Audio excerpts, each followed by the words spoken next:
Hello my fellow crafters and welcome back to Inspiration for Cards. Today I'm going to be making a Christmas card. I don't know about you, but I love Christmas and I love making Christmas cards. I found out actually because I've never done that before, but I really like it.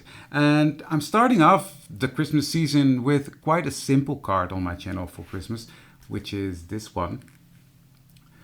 But it looks stunning. Look at that gold shimmer from the embossing powder. This is a beautiful card that I made with color cardstock and just one color of ink to give it some shading. Now, if you like this video and you might be interested in future videos, please consider to subscribe to my channel and hit that notification bell. That would really help me grow this channel and keep making fun videos for you in the future. Now, without any further ado, let Christmas start and let's make a card. Have fun!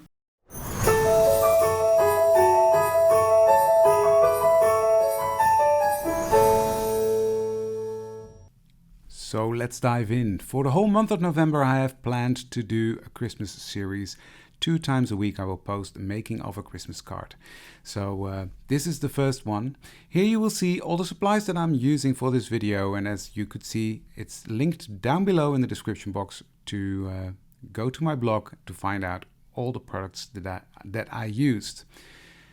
Now I was looking for a big bulky flower, and this stamp is a background stamp almost with flowers, but I really liked the shape of it. It reminded me of pancettas. It's not, it's actually not a pancetta, but it does look like it. So here I'm using my Tim Holtz stamping tool, and you know the drill by now. I love these stamping tools because I can't get it right in the first time. And again, this time you will see me stamp multiple times as well. And I'm making 2 stamps, one at the top, one at the bottom. But let's start with the first one first. I'm using Versamark ink Versamark embossing ink to make the first stamps. And then I will turn the card around, and with the same stamp in place, I will stamp the other side of the card, making sure it's in the position I want it. It has the composition I want, and then I'm gonna go ahead and use the Versamark again and stamp it. And this is for me the charm of a stamping tool, because yeah, it just increases your success rate. Next, I'm going to clean off my stamp using my stamp chamois, and this is a fantastic product. It's also linked. I really recommend it. It's a really good quality product and it does the job. Now here I'm taking the Ranger Gold tinsel, and it really looks like gold glitter, but it's stunning. You will see it in a minute when it's melted. Yeah. And here you see I really pack it on there, and I'm catching all the leftovers on a piece of scrap paper, and I will throw it back into the pot because I don't want to waste this stuff. It's like gold. Well, literally, it is gold, David, come on. But you know what I mean.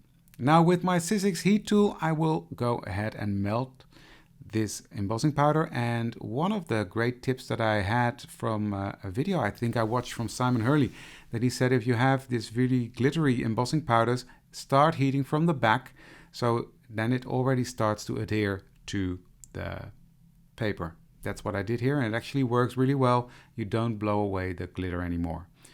Now it's like magic happening on paper. I love it. Look at that shine it brings. Fantastic. Good. Now we have that done. I'm going to take my distress ink in the color Aged Mahogany, and I'm going to start blending the outer perimeter of this card.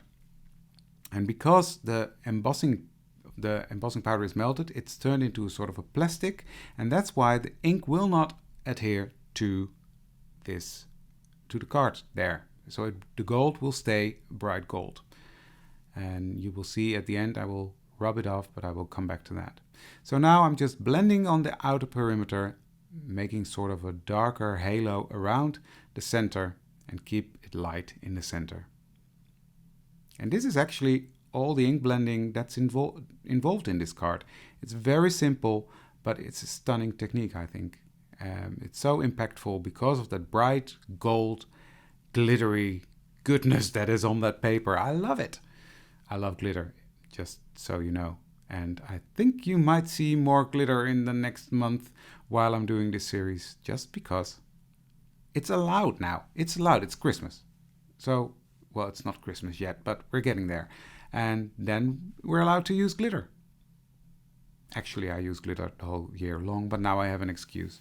So here you see me take off the red ink of the embossing powder and just rubbing with a piece of dry paper towel, and quickly reheating the embossing powder will bring back that fantastic shine. And then we already have the front of the card panel finished. And here you can see me putting it on a black matte layer with the use of my favorite tool, the Advanced Tape Glider. It's a fantastic, how do we call it? Double-sided tape machine, but I love it. And the tape is really good. It's actually repositionable, so when you put it on there and you're not happy, you can take it off. You can also rub off the adhesive on paper if you have it on the wrong spot. But once it's on there and it stays on there. And that's what I like about this product. So it gives me options to correct. And who doesn't like options? Right, now that's on there, and I will come back to that later on. Now it's time for the sentiment, and I'm taking this Joyful Wishes from Elizabeth Craft Designs' last Christmas release. It's a very nice set as well. You will see that in upcoming videos in this series as well. I will use that sentiment for this card. And again, using my Mini Misty, because you have it, why not use it? And it makes sure I get really good stamps every single time. And did I say I like glitter? Here it is again, the Ranger Gold Tinsel. I have that also in silver. It's stunning, stunning. It just doesn't work really well on very fine details. But yeah, this one, it turned out great. I'm using a banner die from the Gina K Master Layouts 2, I think it is. I think it's from the 2. And I'm cutting that out with my Sizzix Big Shot. Now I'm not doing that on screen because, well, how boring is it to look at someone die cutting?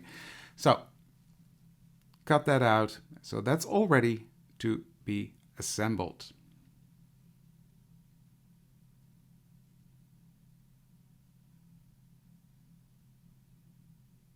Now here I come to the conclusion I don't like that black border that much, and it could well be that it's not on there as straight as I thought it was. So here's a nice trick. What I'm going to do, I'm going to take my Tim Holtz trimmer and I'm lining up the finger protector edge with my red cardstock. And then I'm slicing the black cardstock off. Doing that on all 4 sides gives me a completely similar border around the whole card.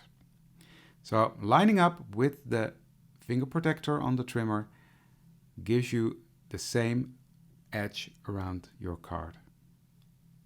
Now using some black foam dots, I will put that sentiment on the card.